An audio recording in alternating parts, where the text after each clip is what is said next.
demasiados datos, esto es imposible de analizar. ¿Te ha pasado? Situaciones como esta se ven día a día en la investigación científica. La revolución en el análisis de los datos ha llegado para quedarse, y es que se han generado tantos datos que faltan científicos que conozcan sobre herramientas informáticas y sobre estadística, pero también entienden el componente biológico para poder analizarlos. Y es así que surge la bioinformática. Bienvenidos a esta nueva serie de los podcasts IGBM Divulga. En esta serie estaremos hablando de bioinformática, qué es, qué trabajos puedo hacer en ella y demás tips que pueden ayudarte a conocer y enamorarte más de esta hermosa área. Bienvenidos a la serie Cazadores de Datos con su bioinformático favorito, Alex Sánchez. Hola mi gente hermosa, ¿cómo están? Mi nombre es Alex Sánchez. Esta es la segunda parte de la entrevista de Ana Castillo. En la sección anterior, ella nos habló sobre el programa de pasantías que se está construyendo en el ISSB Student Council. Recomiendo mucho escuchar esta primera sección. Ahora vamos a pasar un poco del tema y vamos a hablar de su línea de investigación. Ya nos describió un poco de qué es lo que investiga cáncer, pero ¿podría describirnos cuál es su línea de investigación otra vez? Claro que sí. Aquí es importante recalcar un poco mi trayectoria profesional porque no fue mi línea de investigación actual es un resultado de varias experiencias, que no son, por ejemplo, lineales, no fue, por ejemplo, carrera, maestría, doctorado. Tuve algunas experiencias ya como trabajo que me llevaron a acercarme un poco a cáncer. Entonces todo empezó cuando yo estaba en mi carrera. Yo estudié ingeniería en biotecnología en el Tecnológico de Monterrey. Y ahí llevé clases de biología del cáncer y me empezó a llamar mucho la atención. Y en la forma molecular, ¿no? Cómo son los mecanismos moleculares por los cuales una célula cancerosa va de todo lo que es esos tratamientos de quimioterapia. Y ya luego tuve otras oportunidades de realizar estancias de investigación, como en el Instituto Nacional de Medicina Genómica, en el INGEN, en México. Y ahí también aprendí mucho las técnicas de cultivo celular. Pero nunca tuve oportunidad de interactuar con pacientes hasta que después de graduarme encontré una oportunidad en México nuevamente y esta era una estancia para apoyar a niños de escasos recursos que tenían la visión de crear un laboratorio para ayudar a niños que no pueden pagar ese tipo de tratamientos. Entonces yo entré como técnico laboratorista a esta asociación y para mí me cambió la vida, me cambió la forma en la que miro cáncer porque realmente tuve la oportunidad de interactuar con pacientes, con niños afectados con tipos de cáncer. Los tipos de cáncer más frecuentes en niños son leucemia, linfoma, tumores cerebrales, osteosarcoma, que es cáncer de hueso, y retinoblastoma. Son los principales que afectan en niños. Y yo la verdad vi todo este tipo de pacientes con estos tipos de cánceres y fue la verdad una experiencia fuerte. A veces sí fue retadora ver todos esos pacientes. Vi niños que no lograban curarse, vi a niños irse, vi a niños que llegaban y ahí estuve 2 años. Yo llegué a interactuar mucho con ellos, entonces sí me cambió mucho el panorama. En esa etapa de mi vida empiezo a leer un poco más acerca de secuenciación, de medicina personalizada, de medicina genómica y empiezo a leer cómo a través de conocimiento de la información genética del paciente te puede ayudar a mejorar el tratamiento, te puede ayudar a ver qué tipo de fármaco puede servir más o que puede ser más efectivo para un cierto tipo, por ejemplo, variación genética que tiene un paciente. Y es cuando veo los programas en el extranjero y me voy a Inglaterra a realizar mi maestría en medicina genómica, pero ahí pues todavía no tenía nada de conocimiento de bioinformática. Entonces es ahí cuando ya empiezo a aprender cómo a través de la bioinformática tú puedes interpretar las variantes genéticas y veo la conexión que tiene, por ejemplo, el bioinformático procesa los resultados, llega el secuenciador, se toma la muestra, se secuencia, el bioinformático analiza los datos y esos datos van para el médico o el genetista y el genetista ya trata al paciente. Entonces, cuando veo esta conexión, veo un nicho muy importante. Para resolver este tipo de problemas biológicos se necesita herramientas computacionales y es cuando me empiezo a adentrar más y más en la informática. Pero ahí había un detalle. En mi programa, yo desde que estaba enfocada en esta asociación para ayudar a niños con cáncer, me apasionaron mucho los tumores cerebrales. Entonces, cuando yo estaba ahí en Inglaterra, no había proyectos tan específicos específicos para tumores cerebrales pediátricos, había para tumores cerebrales de adultos, pero yo quería meduloblastoma, que es el tumor cerebral pediátrico más común en niños, que es lo que yo llegué a ver en esta asociación. Y finalmente es cuando encuentro, ya en este periodo de mi carrera, como quería buscar, ya quiero algo muy específico, quiero que sea algo como bioinformática, genómica del cáncer y enfocada a tumores cerebrales, y quiero meduloblastoma. Entonces, encontrar ese tipo de investigación me costó mucho, pero finalmente encontré el nicho y descubrí que Canadá es el país que tiene los mejores investigadores para este tipo de tumor, y de hecho el experto mundial está en la Universidad de Toronto, y mi supervisora hizo su postdoc en ese laboratorio. Entonces cuando yo la contacto, apenas acababa de abrir su laboratorio aquí en McGill, entonces me hizo la entrevista y afortunadamente pasé, y ya a raíz de ya entro aquí a mi doctorado, ya mi línea de investigación se vuelve genómica funcional, se vuelve bioinformática y se vuelve completamente enfocado a meduloblastoma. Y ahorita lo que hago es entender cómo meduloblastoma se vuelve metastásico. Para eso yo secuencio y hago RNA-seq y comparo, por ejemplo, entre metástasis y primarios. Pero para eso hay un gran paréntesis. No hay muestras de meduloblastoma porque es muy difícil tener acceso a ese tipo de muestras, porque los pacientes fallecen y generar muestras de autopsias es muy complicado. Entonces, a mi supervisora diseñó modelos de ratón que replica el meduloblastoma. Ella encontró una forma de desarrollar un modelo murino que replica metástasis en meduloblastoma. Entonces, nosotros trabajamos con ratones, generamos los modelos, nos dedicamos a cultivar, por así decirlo, los tumores en los ratones. Vemos que los ratones ya están se dice endpoint, o ya en punto final, ya vemos síntomas neurológicos, vemos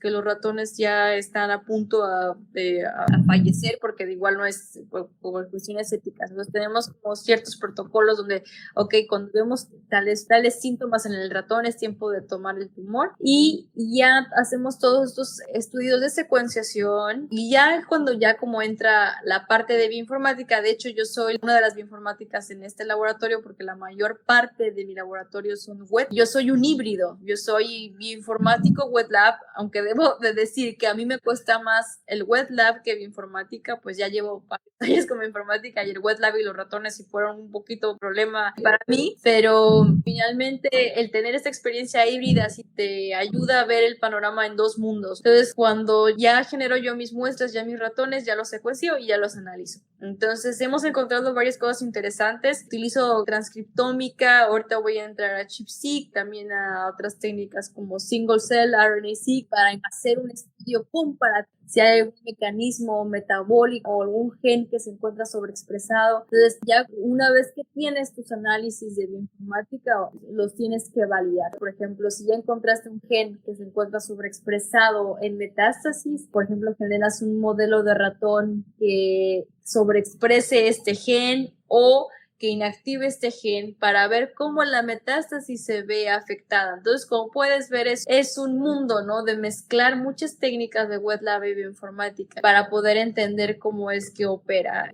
Oh, bastante interesante y prácticamente una investigadora completa, porque sí, pasa mucho. Hay gente que se dedica solo a wet lab o solo a bioinformática, y pocas veces encontramos a alguien que sea un híbrido como usted. Así que es bastante interesante. ¿Cómo aplica la bioinformática en su investigación?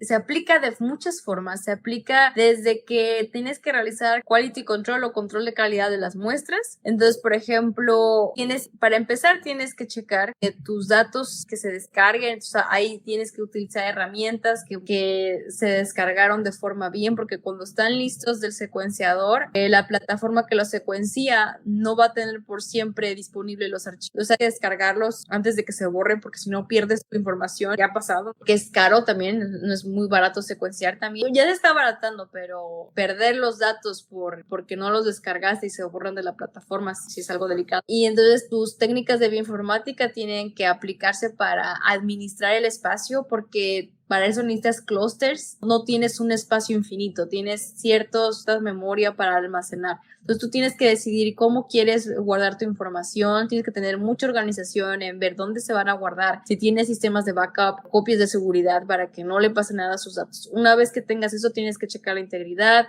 calidad de control. Y una vez que tienes calidad de control, ya puedes hacer cualquier de los análisis, ya sea, por ejemplo, llamar mutaciones, análisis de transcriptómica, si es por ejemplo ChIP-seq, ¿no? Analizar los picos de los resultados, y ya luego cuando procesas toda tu información ya puedes hacer otro tipo de análisis, porque esa es la parte cruda de procesar, y ya luego te llevas a la parte ya de análisis ya más estadístico o de visualización. Entonces ya usas como otro tipo de plataformas como R o Python ya para generar gráficas, ya son cosas más visibles para el investigador y para el grupo en general, para explicar qué fue lo que hiciste, ¿no? Y cómo es que se ven, por ejemplo, cómo es que se ven las muestras metastásicas, cómo se ven las muestras primarias, y ya en un contexto ya además de visualizar. La ventaja de bioinformática es que hay muchos paquetes que nos ayudan a visualizar, porque aquí, no sé si has visto en los papers de bioinformática, un componente importante es la visualización de datos y en la forma en cómo presentas. Entonces, esa es también otra área que necesitas también aprender cómo es que vas a presentar. Entonces, es todo un proceso de almacenar, de procesar y de visualizar. Todo un mundo. Y justamente aquí va mi pregunta. ¿En qué plataformas trabaja o ha trabajado usted? ¿Líneas de comando, herramientas web, programación o de todo un poco? De todo un poco. Las páginas web sirven mucho para descargar a lo mejor información para comparar tus datos, porque ya hay datos genómicos. Usas, por ejemplo, los GeoDataset, que los puedes encontrar en la página del NIH. Hay muchos investigadores suben datos de secuenciación de genómica, de transcriptómica, y puedes compararlos con tus datos de secuenciación. También utilizas otras plataformas donde puedes ver la expresión de ciertos genes, y eso es para comparar ya cuando tienes tus datos. En la forma de análisis, pues sí, utilizamos el clúster, la línea de comando, utilizamos Bash, utilizamos un clúster muy grande que opera aquí en Canadá, que se le conoce como Compute Canada. Entonces, me parece que son 3 o 4 clústeres grandes que alimentan todo el país. Ya todos los investigadores se conectan y ya nosotros alojamos los datos ahí, y ya después los descargas, ya si quiero ver BAM, quiero ver mis variantes, o si quiero ver ya otro tipo de cosas, utilizo como visualizar o generar gráficas. Ya utilizo R, o utilizo para visualizar IGB, también utilizo a veces Python, pero por lo general R. Desde la perspectiva de alguien que ha estado en campo, laboratorio y bioinformática, ¿cómo es esa transición de la información y el análisis de los datos? O sea, usted ha estado con los pacientes, ha estado en el laboratorio procesando las muestras y también ha estado en la parte bioinformática. ¿Cómo es toda esa transición desde la perspectiva de datos? Muy interesante esa parte, la vi muy bien en Manchester, allá en Inglaterra, porque es interesante porque la Asociación de Niños con Cáncer solamente vía a los pacientes, y como técnico laboratorista hacíamos citometría de flujo, pero nada de bioinformática, ¿no? En Manchester ya se vuelve un poco más completo el panorama, ¿no? Irónicamente, ¿no? Cuando entra el doctorado se vuelve, toda la parte de clínica se vuelve oscura, y toda la parte de análisis de informática y de proceso de muestras de ratones y todo, pues se vuelve más visible, ¿no? Entonces, si puedo conectar todos sus puntos o todas esas experiencias, puedo decir que la transición es, por lo general, si estamos hablando de una especie de tipo de cáncer, un paciente con cáncer, volviendo a este tema, por lo general un paciente es atendido por un médico, y este médico refiere al paciente o pide un test genético o una cierta prueba, y entonces se toma la muestra, que hay que necesitas el técnico laboratorista, es la persona que secuencia. Y ya luego entra el bioinformático, y el bioinformático descarga la secuenciación, la analiza, la depura, la procesa y emite los resultados. Los resultados van de regreso al médico o al genetista, y ya del médico genetista se va al paciente. Entonces es un pipeline, es una tubería donde se requieren muchos especialistas, se requiere al médico, se requiere al genetista, se requiere a la persona que va a procesar la muestra, la persona que va a correr las muestras o las va a secuenciar, la persona que va a analizar o procesar las muestras. Entonces sí es muy complejo todo ese sistema de transición biológico a datos. Y en el contexto, por ejemplo, aquí en mi doctorado, como no tenemos acceso a pacientes, las muestras vienen desde el ratón. Entonces, ¿y cómo es que las células llegan al ratón? Aquí compramos las células que vienen de Estados Unidos porque se tomaron pocas muestras, se alcanzaron a tomar y las convirtieron en líneas celulares y esas líneas las venden. Entonces, esas líneas las compramos, las implantamos en los ratones, crecen y ya cuando tienen los tumores ya secuenciamos y ya. Y eso es una plataforma que a nosotros nos sirve porque tener acceso a tumores cerebrales precisamente me los tomas muy difícil, pero es muy raro, pero se puede tener. Pero te puedo decir cuál es la transición, ese sería. O sea, dependiendo mucho qué estás haciendo, si es en la clínica o investigación, clínica pues es del paciente y como te dije, toda la tubería de los profesionales que se requieren.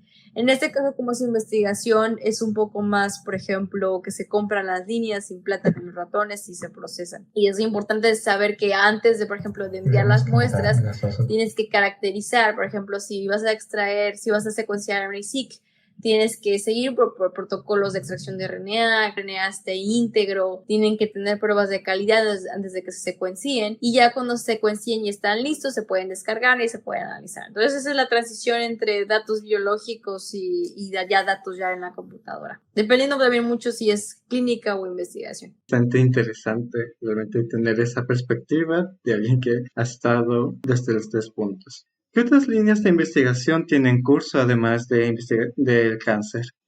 Nuestro laboratorio trabaja con cáncer pediátrico, entonces como te mencioné, sarcoma, osteosarcoma, tumores cerebrales son de los más comunes, entonces el laboratorio está dividido en tumores cerebrales y en sarcomas. Entonces yo apoyo el análisis bioinformático del grupo de sarcomas, espero conectar con médicos en México o en Latinoamérica para ayudar a estudiar los tumores cerebrales en este contexto porque es raro.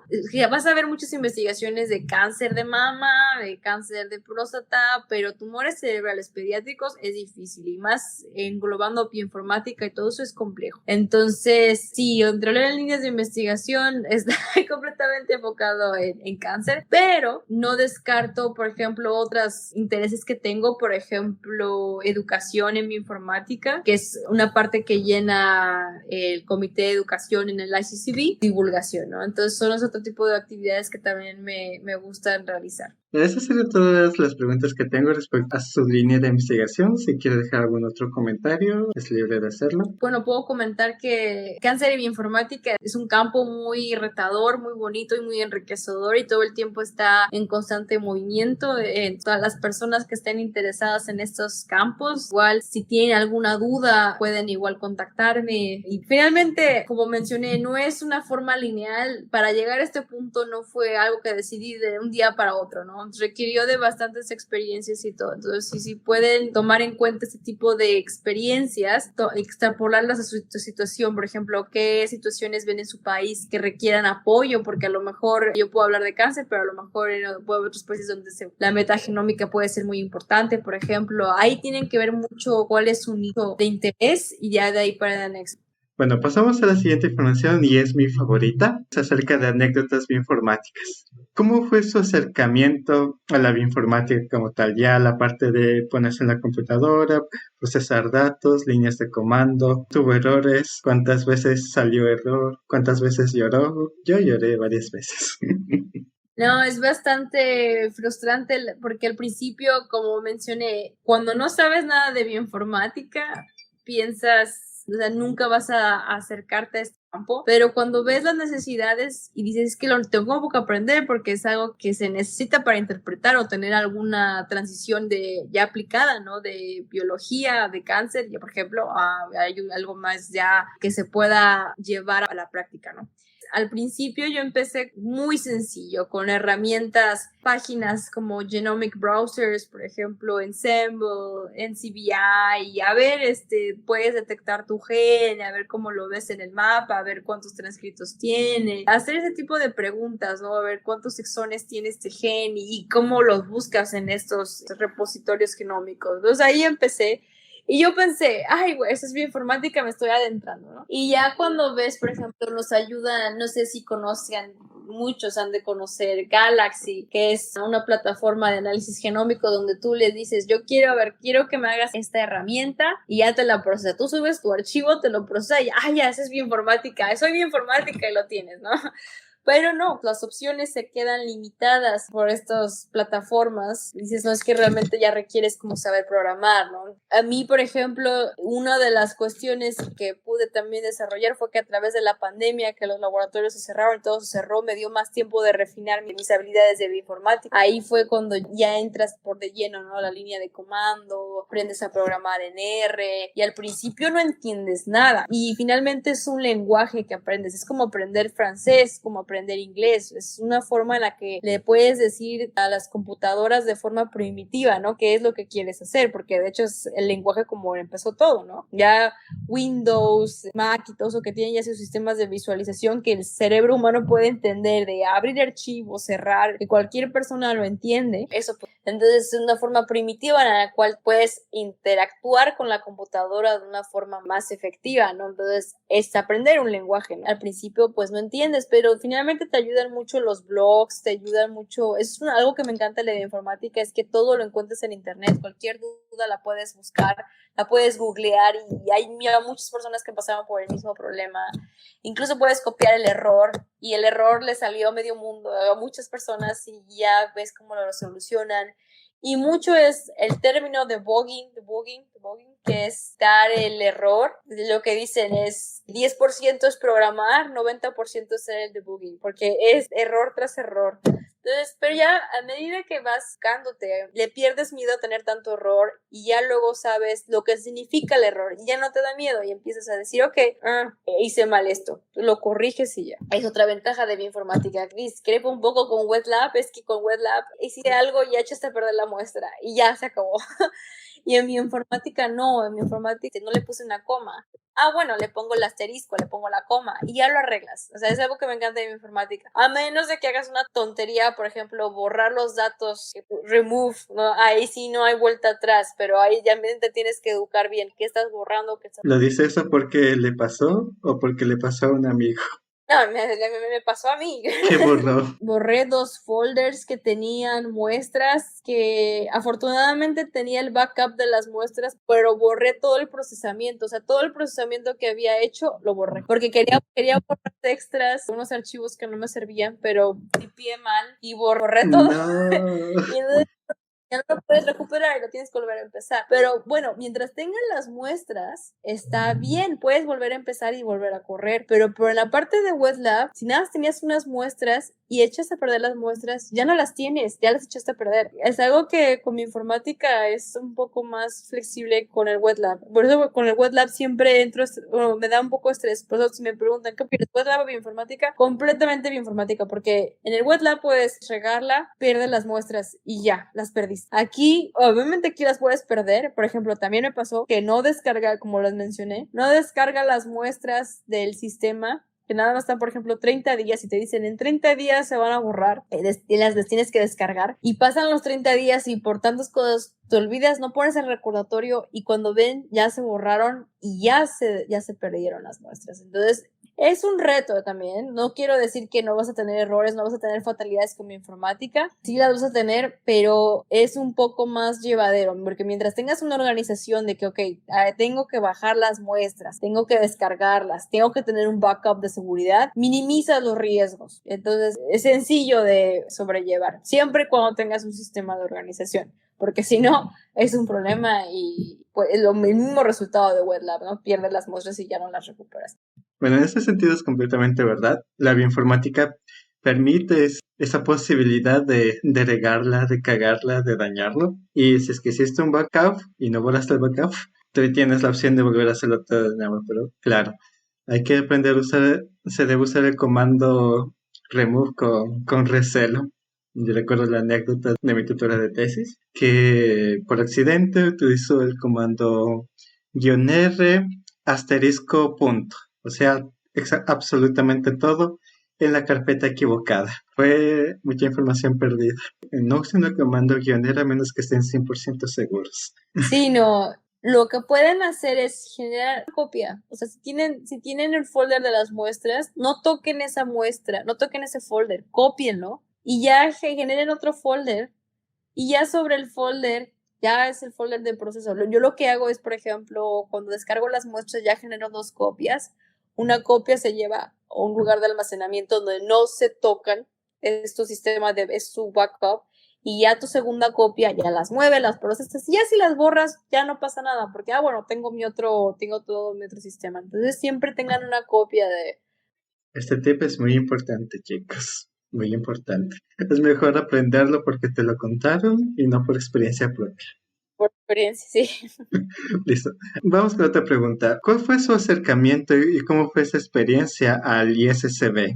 Muy interesante. Yo formo parte de All Biotech, que se reúne a jóvenes líderes en biotecnología. Entonces ahí, en este grupo de personas que realmente admiro mucho y que tienen muchísimo potencial y muchísimo talento, conocí a Gabriela Orellana. Gabriela Orellana ya ha estado aquí y me introdujo a todo el campo de la ICCB. Me dijo que existía toda esta organización que hacía eventos, que hacía simposium con todos los RSGs. Entonces empecé como colaboradora en los simposios, ya fui adentrándome hasta que finalmente tuve la oportunidad de llegar al puesto de ahorita. Soy secretaria y lidero el comité de educación del equipo ejecutivo de la ICCB Student Council. Entonces la verdad sí es un privilegio estar en este grupo con gente igual súper trabajadora, que admiro mucho y que a veces digo, no sé cómo le hacen para hacer tantas cosas al mismo tiempo. Sí, entonces es una gran experiencia formar parte de la ICCB.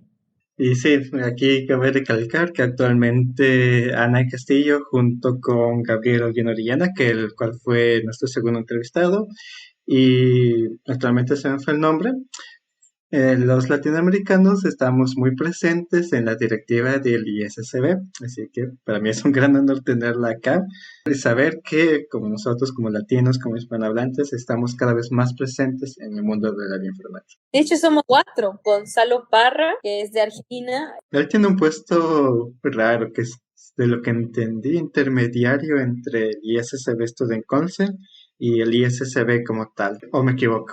Exacto, ajá. Y es Gabriela Orellana, que ya lo entrevistaste. Y está también Yesid. Yesid es el que está a cargo del financiamiento del ICCB y ya su servidora como secretaria. Entonces somos 4. Es la primera vez, nos decía Gonzalo Parra, es histórico, la primera vez que tenemos tantos latinos en el equipo ejecutivo del Student Council del ICCB. Viva el sabor latino. Bueno, siguiente pregunta. ¿Qué le diría a un joven que desea entrarse a este mundo? Además de que no utiliza el comando remove. No, pues que no le tenga miedo a la bioinformática. A veces puede resultar intimidante, pero no, finalmente es dedicarse un tiempo, sentarse y es prueba y error. No le tengan miedo a los errores. Y hay mucho material en internet, hay muchas actividades y siéntanse confiados de, por ejemplo, de acercarse a los RSGs de su comunidad, de su país. Porque ya ahorita hay RSG Perú, RSG Brasil, RSG Colombia, RSG Argentina, RSG México, incluso al propio ICCB, que ya es más global. Incluso, por ejemplo, podemos, como comité de educación, ¿no? Si en algún momento dicen quieren apoyo para ciertos eventos o algo así, se pueden comunicar, ver cómo podemos apoyar, porque finalmente nuestra misión es potenciar la bioinformática. Y no tengan miedo a preguntar, no tengan miedo a mandar emails, correos, no sé, si en algún momento quieren hacer una estancia, una pasantía, una simple pregunta, ¿cómo la hago para esto? No se sientan intimidados. La bioinformática es muy amplia y cambia todo el tiempo, entonces es importante estar siempre en un mundo, o en este caso en un mundo virtual, ¿no? En esta colaboración de plataformas, de espacios interactivos, dinámicos para aprender, y poco a poco se va aprendiendo. Entonces también les recomendaría que sean autodidactas. Hay muchos materiales, cosas gratuitas en internet que pueden ver, cursos. Finalmente, la cuestión ahí es perder el miedo y no tengan sensación de que, lo estoy haciendo todo mal, lo estoy aprendiendo. Lleva tiempo, pero cuando el lenguaje se empieza a adentrar, va a ser cada vez más fácil. Es, por ejemplo, en inglés, al principio no entendía nada, o ya después van entendiendo, por ejemplo, vocabulario. sintaxis, gramática, y después, ok, ya entiendo un manual de instrucciones, después entiendo un libro, ya después es algo evolutivo. ¿Cuál ha sido el mayor tiempo que le ha dedicado a la depuración de errores? Personalmente, yo le he dedicado un mes entero para rendirme. Un mes también yo, sí, lo que te iba a decir, justo un mes también. ¿Cómo fue? ¿Qué pasó ese mes?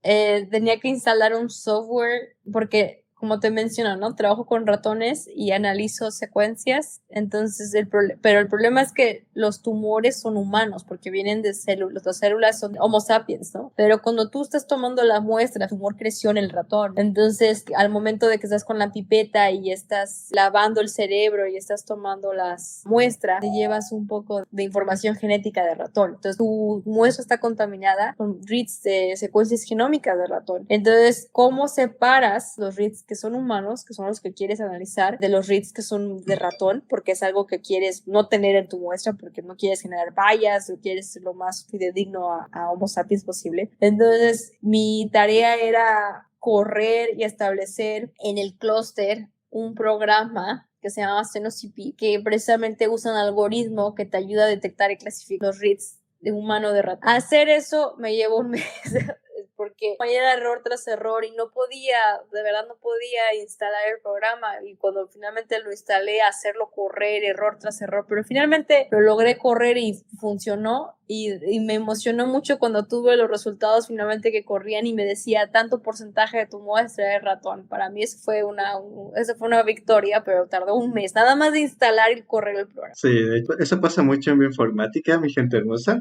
Es un proceso instalar un programa y es otro proceso hacer que funcione el programa. Entonces, como lo mencionó Ana, pasas un tiempo depurando errores para que se instale el programa, luego pasas un tiempo depurando errores para que el programa funcione. Pasa, a mí también me ha pasado. Siguiente pregunta, ¿es realmente importante saber programar? Esta pregunta me la hacen muchos colegas míos que le tienen un poco de pavor a la informática porque es el pavor a aprender a programar.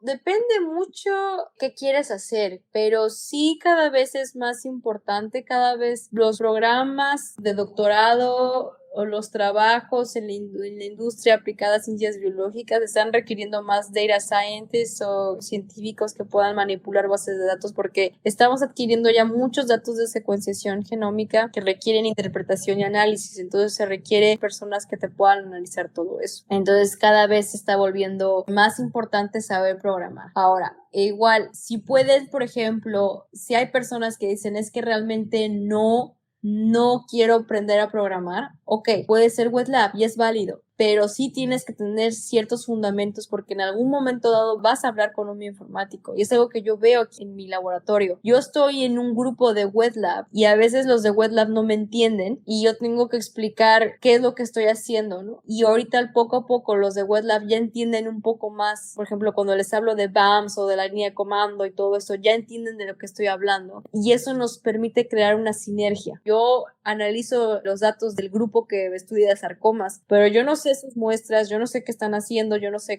la naturaleza de la muestra, yo nada más reporto resultados y ya. Y en este caso, para mí ya es importante saber, a ver, qué es lo que se hizo en el wet lab, esto es lo que espero ver, esto concuerdo con lo que estoy viendo, y ellos, al entender lo que estoy haciendo, ya me piden cosas, puedes checar esto. Entonces es muy importante saber programar, porque tú, al momento tú puedes tener más oportunidades laborales, y el portfolio, los centros de investigación los están pidiendo a gritos, o sea, los quieren bioinformáticos, quieren analistas de datos, ya quieren ese tipo de profesionales. Entonces, de forma profesional es muy bueno saber programar, incluso si no quieres saber programar, pero sí tienes que tener cierto fundamento, porque si en algún momento dado, si quieres que tu investigación sea así de buen perfil, que ya requieren los análisis ya más complejos como single cell RNA-seq, como RNA-seq, que requiere bioinformática, vas a tener contacto con un bioinformático en un momento dado y tú tienes que entender qué es lo que va a hacer el bioinformático. Entonces, si no vas a aprender a programar, pero por lo menos sí entiende qué es lo que va a hacer el bioinformático. Entonces, sí es muy importante programar. Depende de qué es lo que quieras hacer. Sí tienes que saber interactuar con un bioinformático.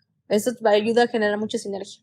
Claro, nos da mucha ansiedad cuando no nos entienden que no solo hacemos clic. Sí. Durante toda esta entrevista hemos hablado de pasantías bioinformáticas, de su investigación en cáncer, que es muy interesante y realmente muy admirable toda la trayectoria que ha hecho en clínica, laboratorio y los análisis. Hablamos un poco de anécdotas, usted también ha pasado un mes resolviendo errores, pero finalmente, ¿qué es la bioinformática o cómo la definiría usted? Esta pregunta me gusta hacer bastante porque cada persona me da una respuesta diferente. Lo considero que es un campo bastante integral que aplica muchas tecnologías. Tienes que tener, yo creo que bases de biología, sí. De hecho, los que se dedican a computer science y se dedican a bioinformática tienen en algún momento dado adentrarse también en la parte de biología para entender cómo es que operan los softwares. Es la aplicación de muchas tecnologías entre matemáticas, entre estadística, biología, programación.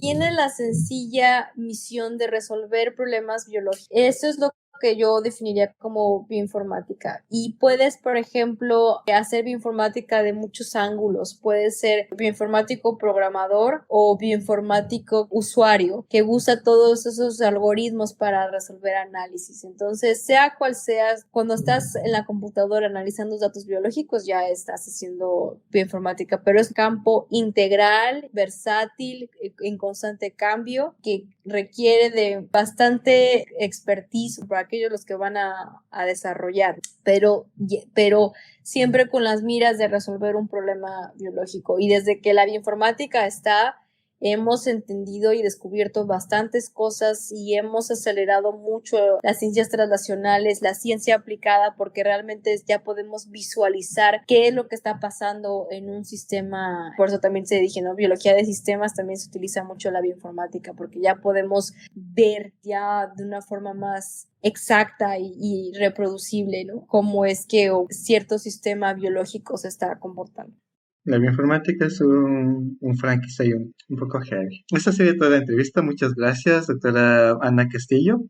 Antes de despedirnos, si quiere dejar algún comentario adicional o palabras finales, es bienvenida. Sí, claro que sí. Muchas gracias por brindarme este espacio donde pude compartir mis experiencias, pude contarles un poco de los retos que tuve, de la trayectoria, lo que se ha hecho para fomentar la educación en bioinformática.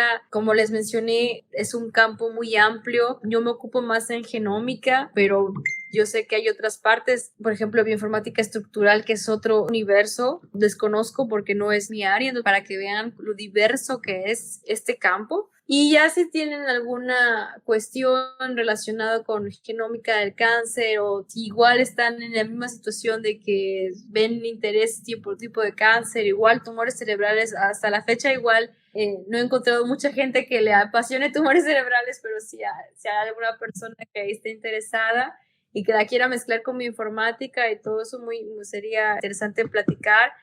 Y nuevamente, si alguna cuestión que tengan, pueden mandar al correo de la IGCB Student Council, pueden también dirigirse conmigo como parte del comité de educación, pasantías, entonces no duden en contactarse, siempre es bueno escuchar de ustedes, saber cómo podemos seguir potenciando toda esta rama. Y muchas gracias, Alex, por dar este espacio. Estoy muy contenta de poder estar con ustedes y compartir todas mis experiencias. Espero que sea de utilidad.